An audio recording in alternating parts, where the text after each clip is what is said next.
Good evening and welcome to the Connecticut Department of Transportation Public Information Meeting for project number 85148, the replacement of bridge number 1406, Route 163 over Oxoboxo Brook in Montville.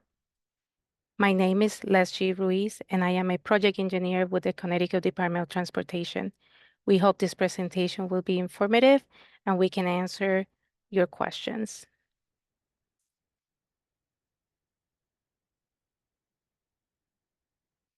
So to use the closed captioning feature in Zoom, click Show Captions on the toolbar, then click Speaking Language and select your preferred language. A voluntary post-meeting survey is available at the link below. The results of this survey will help us improve future public meetings. Also, the civil rights notice to the public is available at the link below, and both links are available on the project webpage. Okay, so this slide is the Title VI notice to the public, which states that the Connecticut Department of Transportation operates its programs and services without regard to race, color, and national origin, in accordance with Title VI of the Civil Rights Act. Any person who believes she or he has been aggrieved by any unlawful discriminatory practice under Title VI may file a complaint with the Connecticut Department of Transportation, Federal Transit Administration, or the Federal Highway Administration.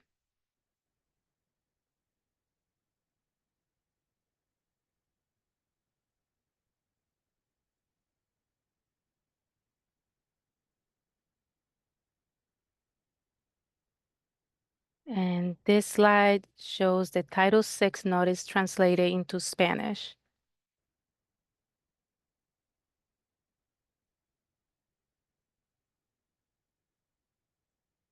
Now, there are multiple ways you can communicate with us. You can send a message using the Zoom Q&A tool, and this option is only available during this meeting.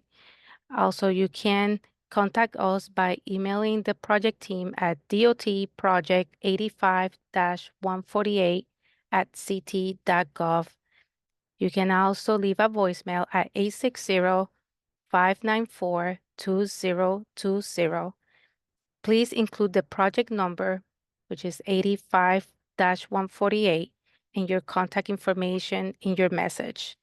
You can submit questions or comments by November 13, 2025 through email or voicemail. This information is also available on the project webpage. Also, I wanted to mention that a recording of this presentation will also be posted on the Connecticut DOT YouTube channel after the event. To ask a question or comment using the Q&A feature, click on the Q&A in the toolbar. This will open the Q&A window. Type your question in the text box and then click Send. We will respond to questions in the order we receive them. And this feature is only available during tonight's presentation.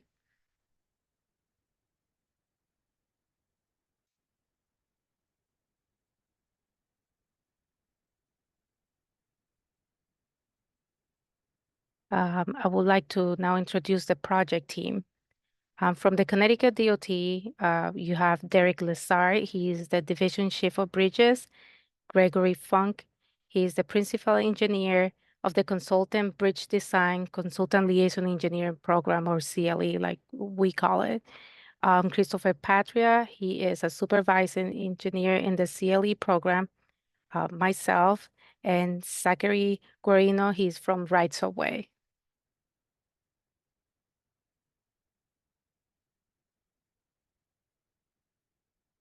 Then from our Consultant Liaison Engineer, VHB, we have Mark Levesque, who is the Program Manager, and Jonathan Figueroa, who is the Project Engineer. And the designer for this project is Stantec Consulting Services. And now Jonathan will be presenting the existing conditions and the proposed condition of the project. Good evening. The purpose of our project is to replace Bridge 1406 due to its structural deficiencies in order to provide a bridge that will meet current design standards and improved safety, as well as address the hydraulic performance. Here is a plan view of where the bridge is located. As you can see, there's Route 163, there is Oxoboxo Brook.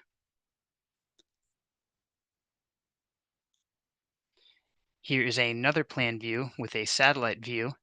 As you can see again, there's Route 163, Oxoboxo Brook, and the surrounding areas.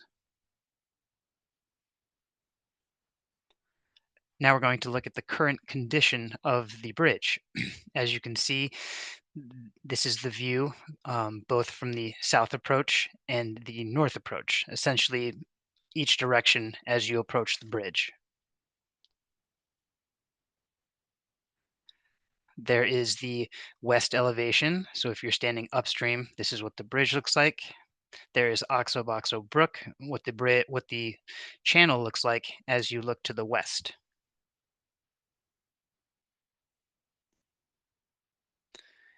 Here is the east elevation of the structure, and here is Oxoboxo Brook as you are looking east from the bridge. A couple of facts about the structure. The bridge was constructed in 1925. There are two lanes traveling in each direction. The width of the bridge is approximately 28 feet. There are approximately 1,600 vehicles that travel daily or across the structure. The posted speed limit in that area is 30 miles an hour.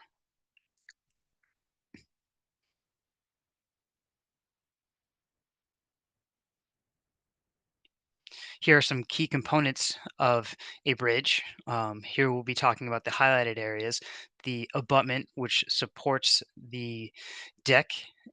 Basically, the in this case, we have a concrete slab, so it's concrete below the deck, which the the pavement is placed over the deck. As you can see, another part of the abutment are the footings. So kind of a general idea of what the elements of a bridge are.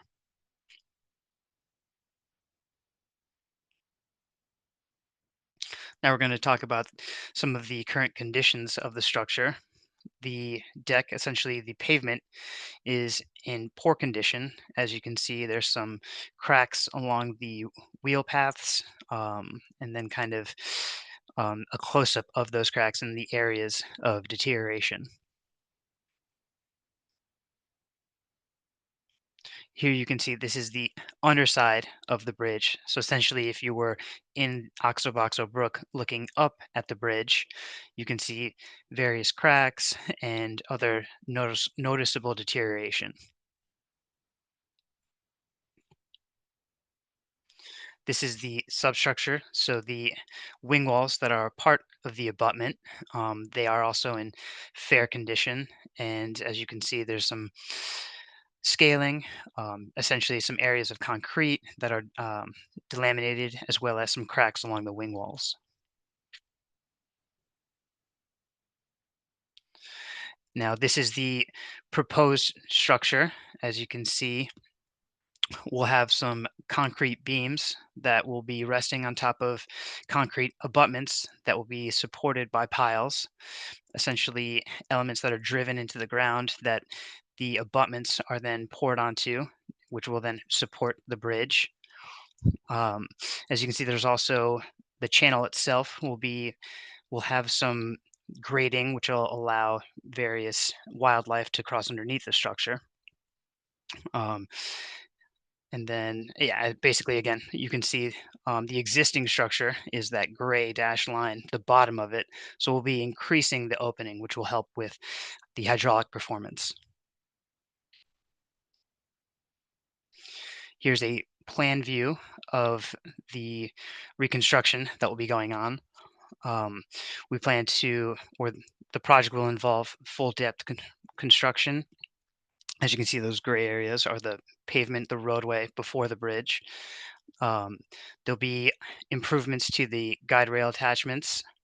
There'll be improvements to the parapets, or essentially the elements that protect the vehicles as they travel across the structure.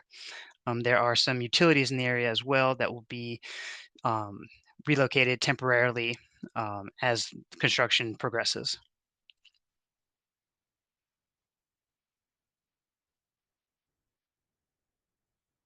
Here's a cross section of the structure.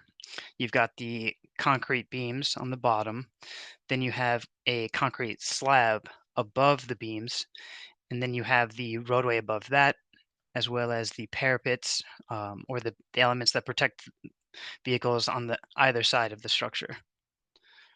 So there'll be an increase to travel lanes, the width of the travel lanes, as well as an increase in shoulders.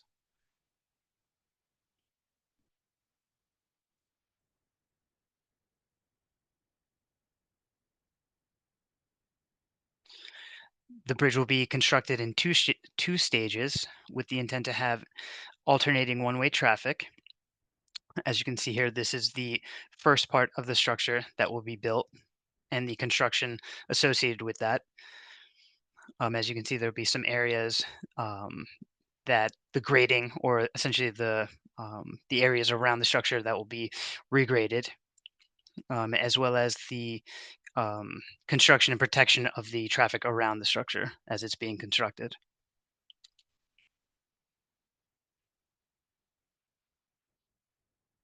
Here's a look at the second stage. Again, a shift of traffic. The rest of the structure is built. And again, it's anticipated that there will be alternating one-way traffic. So the road at this stage will hopefully remain open.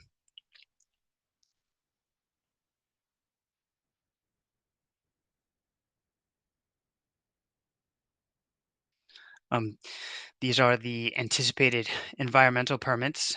Army Corps of Engineers, given that we are in the waterway, as well as permits involving the Connecticut Department of Energy and Environmental Protection, given we are surrounded by water and dealing with wildlife and things of that nature. So these are the impacts and the limits that the permits will involve those permits. These are the overhead utilities that we noted previously, a combination of power and communication lines that will be temporarily relocated and placed back at the end of construction.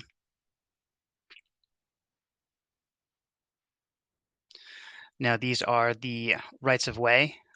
As you can see, the red lines highlighted are the limits of the right of way for the state. So a majority of construction will be taking place within those limits. There are some areas around the structure.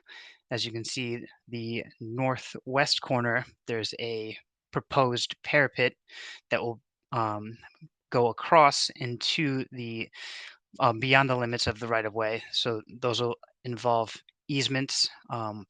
The grading around the structure will also call for some temporary easements as well.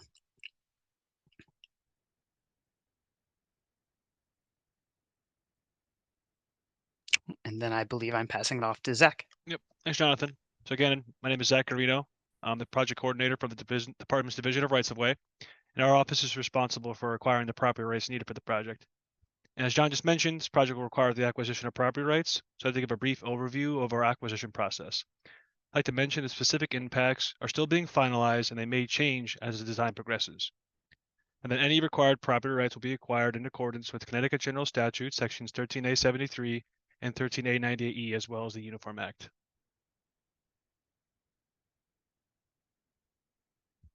So the right-of-way acquisition process begins once the design has progressed to a development milestone and all the impacts have been determined. At this point, each affected property owner will receive a formal letter of intent to acquire from our office, along with a property map which depicts the exact property rights to be acquired. And on the screen here is an example of a property map that an owner may receive It's going to show the existing conditions as well as the proposed improvements to the property. Our office will then determine the fair market value of the property rights depicted on that map, which will be used to establish an offer of just compensation. That offer will be sent out to the property owner in writing, and a right-of-way agent will be available to meet with the property owner and explain the project, go over the specific impacts to their property, and explain how the state arrived at its offer. The property owner will be given a reasonable amount of time, typically 30 days, to consider the state's offer and enter negotiations. When an agreement is reached, the department will prepare all the necessary paperwork to record the deed and property map on the town land records. However, if agreement cannot be reached, in order to keep on schedule, the department may acquire the necessary property rights through its power of eminent domain. In that event, the state files a notice of condemnation in the Superior Court, along with a monetary deposit in the state's original offer. The owner would have 6 months from that date to file an appeal if they felt that the state's offer was inadequate. And whether or not the owner chooses to appeal, the money deposited in the court is still available to be withdrawn by the owner. And it's important to note the state only acquires property rights that are needed for this specific project. If there are any questions regarding the right-of-way acquisition process, I can answer them after the presentation. With that, I'm going to hand over to Leslie to go over the schedule. Thank you.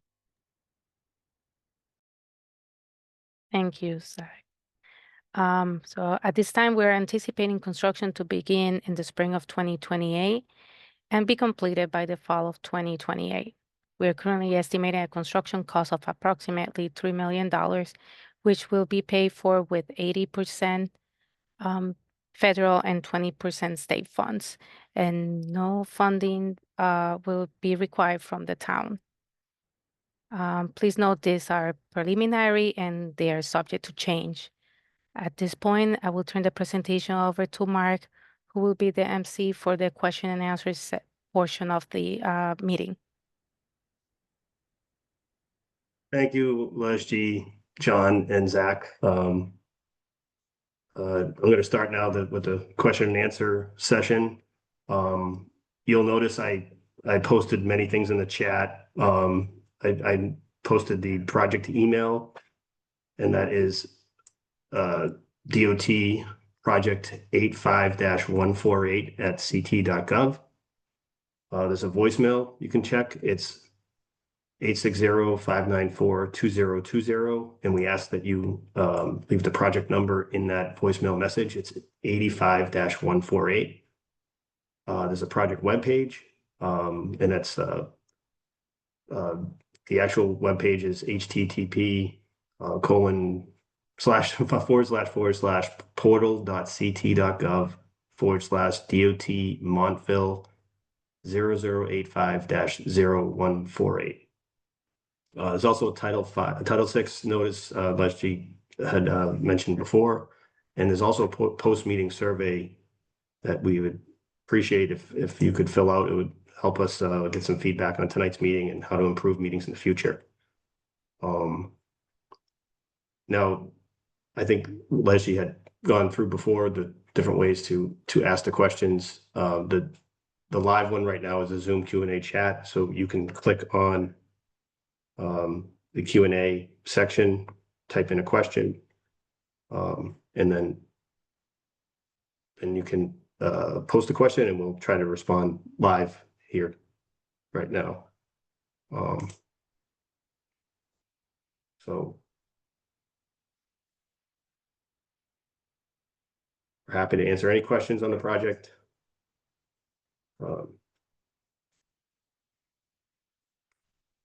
Hopefully the presentation gave you a great overview of the project and a lot of good information. But if there's specific questions, we're happy to answer them now.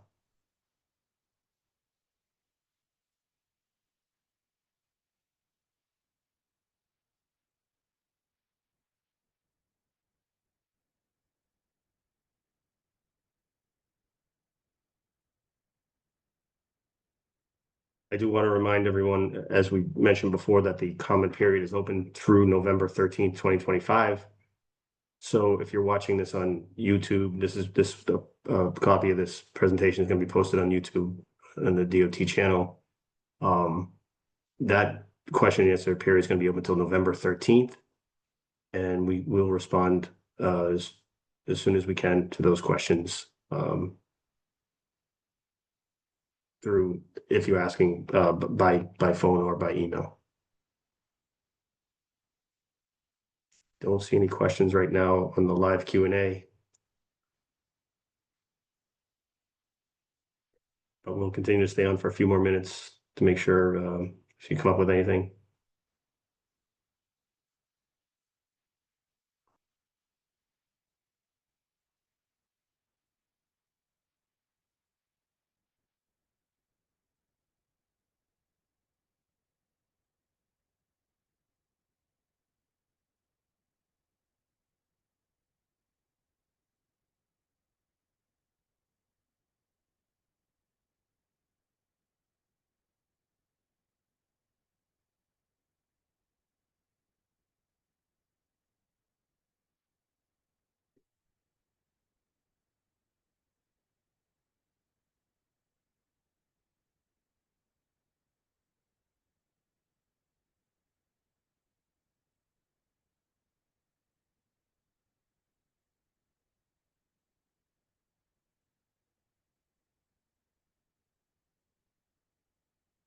I would invite anybody to go to that project webpage at any time. That'll stay up. And you get all up-to-date information on the project.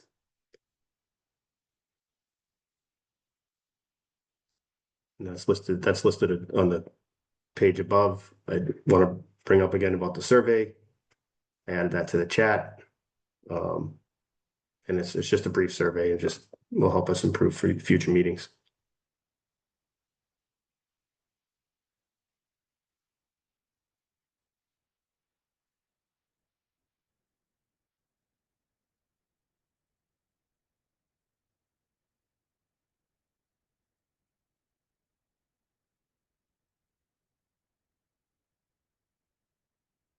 We are checking voicemail and email during this meeting. So if someone were to ask, then we could try to answer during the meeting. Otherwise, we'll answer before open up until November 13th, and we'll try to answer as soon as possible.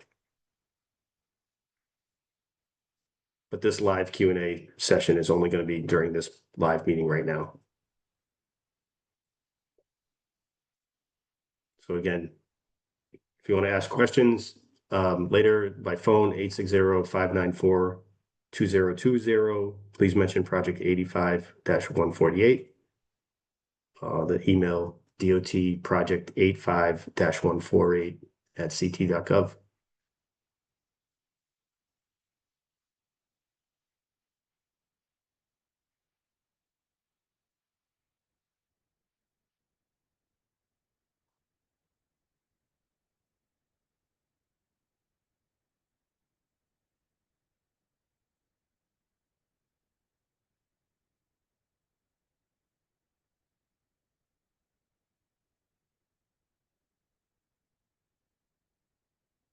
Give it another minute.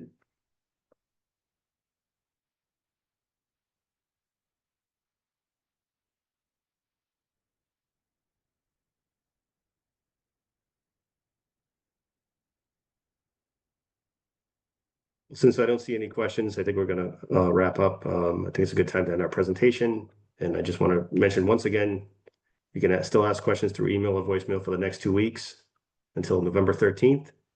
And the design team will respond. A recording of this presentation will be made available on YouTube right after this meeting, probably tomorrow. And you'll be able to find all the links to the project email, voicemail, and the recorded YouTube live presentation at the project webpage, which is portal.ct.gov/DOT Montville 0085-0148. We'd like to thank you for taking the time to out of your day to join us, and we really appreciate you being here, not getting your questions. I wish we did, but and appreciate any future questions and any feedback on tonight's presentation. Thanks and good night.